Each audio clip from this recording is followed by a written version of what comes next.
안녕하십니까. 저는 강남 테마피부과 원장 피부과 전문의 이학규입니다. 오늘은 쥐젖 치료에 대해서 말씀드리도록 하겠습니다. 쥐젖은 40대 이후 50대에서 흔히 볼 수 있는 거죠. 이게 이제 섬유종이라고 그래가지고 모양을 이렇게 좀 확대해서 보면 보통은 밑에는 약간 짤록하고 위가 이렇게 물방울처럼 커져 있는 경우가 대부분이죠. 이걸 쥐젖이라고 그러는데 대부분 목에 생기죠.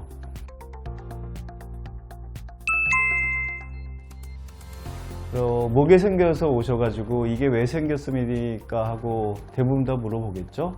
그렇게 질문을 받으면 참 말씀드리기가 그렇게 쉽지는 않습니다. 왜냐하면 노화라는 말을 써야 되기 때문에 노화라고 말씀을 드리면 내가 그렇게 늙었나 생각을 하실 것 같아 가지고 그 앞에 반드시 부분적인 노화라는 얘기를 반드시 드립니다. 그래서 기분을 좀 덜 상하게 해드리려고 노력하고 있고 요 섬유종 스킨텍이라고도 하고 그 다음에 쥐젖이라고도 하죠.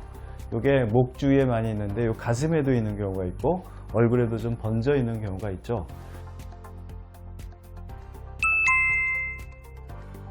없애는 건 아주 쉽습니다. 점 빼는 것만큼 쉽죠. CO2 레이저를 이용하면 아무리 많아도 뭐 시간이 얼마 걸리지 않고 잘 치료가 되고 문제는 이제 재발이 문제인데 이게 병균에 의해서 생기는 게 아니기 때문에 이게 같은 부위에서 또 생기는 건 아닙니다. 그렇지만 노화가 또 다른 곳에 돼 가지고 또 올라오는 거라서 이게 재발의 의미와는 약간 다르지만 나중에 또 생길 수 있다.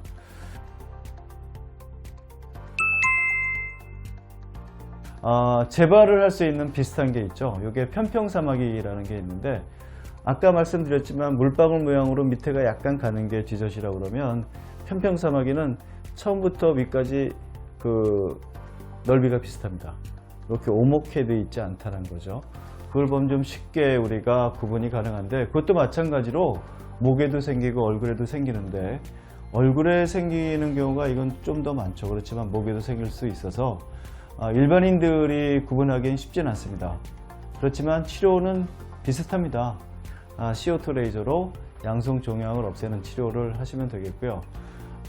쥐젖과는 달리 이 편평사마귀는 병균에 의한 거기 때문에 사마귀에 의한 거기 때문에 이건 재발이 가능합니다. 우리가 바이러스의 입자는 굉장히 작지 않습니까? 그래서 우리가 CO2 레이저로 아무리 잘 치료해도 입자가 좀 남을 수 있다면 그게 다시 올라올 수가 있죠. 그래서 눈에 보이는 편평사마귀는 다 없애려고 노력을 해도 나중에 올라온다면 몇 개 있을 때 빨리 오시라고 말씀을 하죠. 왜냐하면 많이 번질 수가 있으니까요. 그 다음에 사마귀의 특징이 스킨텍이나 우리가 쥐젖하고 다른 점은 자극을 하면 더 많이 번질 수가 있습니다. 그래서 특히 편평사마귀나 다른 사마귀일 경우에는 피부를 세게 긁는다든지 그걸 없애려고 손톱으로 너무 한다든지 그러면 손톱을 긁은 자리가 그 사마귀가 되기도 하거든요. 그렇기 때문에 이게 사마귀인지 아니면 쥐젖인지 구분이 안 갈 때는 집에 손대지 않는다. 여드름을 짜지 않는 것과 마찬가지로 가장 기본적인 거죠. 우리가 손을 댄다면 그게 운이 없게 편평사마귀라면 더 많이 번질 수도 있고 새로 생성될 수도 있다. 그래서 쥐젖은 편평사마귀와 가장 구분을 많이 해야 되는 질환이고 치료 자체는 우리가 CO2 레이저로 하면 상당히 만족스러운 효과를 보일 수가 있습니다. 네, 오늘은 쥐젖, 스킨텍에 대해서 말씀을 드렸습니다. 감사합니다.